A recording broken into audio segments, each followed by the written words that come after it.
but when I was in high school, maybe even starting as early as middle school, I used to put those, motivational sayings that were like stickers all over my binders and in my folders and so on. And one of them was, it's something that I think people have heard and they say all the time: when the going gets tough, the tough gets going. And in truth, that really wasn't me. When the going gets tough, I would love to hang up the "I'm gone fishing" sign.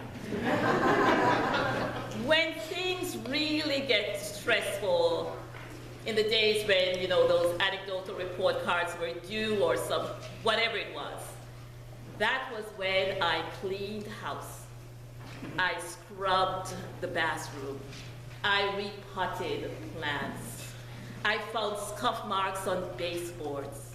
I did everything but start the work. I cooked when, I would prefer to go out, and I just found busy, familiar work that I had control over rather than face that challenging task ahead. Now, a bit of it was procrastinating, I know that. But in there somewhere, I also was sort of mulling over ideas. I was thinking about the project, and there came a point where I just knew I could get started. I was ready, and I got going. But a lot of times, I think we go to the comfortable, the familiar, even the tedious, to escape doing something that will make us have to exert effort or challenge us in ways that we are not sure. We go to the comfort food. We go to the work or to the company people who are easy to be with. And we don't allow ourselves to jump in and to get ahead or to get the task done.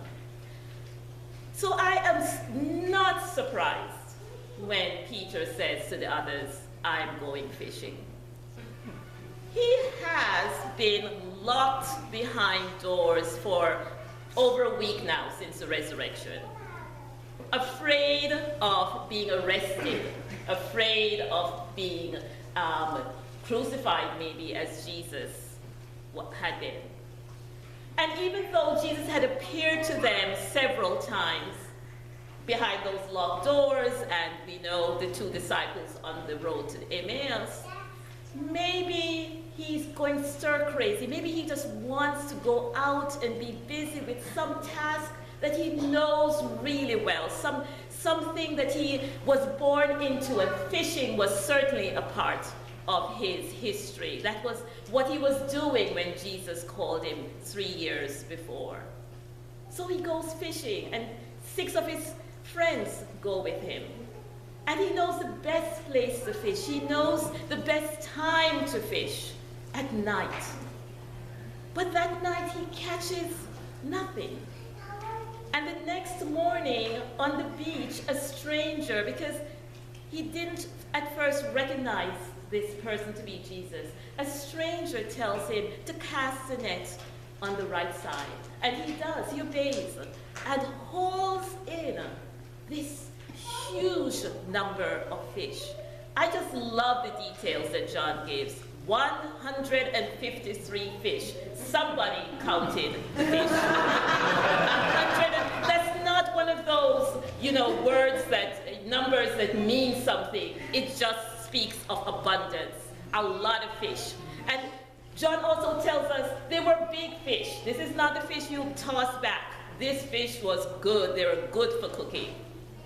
And they go and they are invited to breakfast. But here is the grace, not just the abundance. Here is the grace. I am sure that they remembered the feeding of the 5,000. They remember that Jesus, who had been with them those 3 years, is still with them, making plenty out of very little, plenty out of nothing.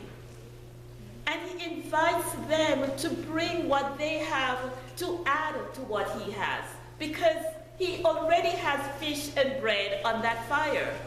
Bring what God has given them, the gifts, and together share it with community. And the grace just continues. Because they are now told through Peter, all the disciples are hearing this, and so too we must hear this, that we now go out to feed others. Feed my sheep. Feed my lambs. God takes what we bring, whatever that is, the familiar, the things that we might not even count as great gifts. God takes them, multiplies them, and uses them for mission and ministry. This morning we may very well ask ourselves, what is that gift that we have not brought yet to God? We have not brought to this table where we have been invited to come and have breakfast. Come, so that God can use those gifts.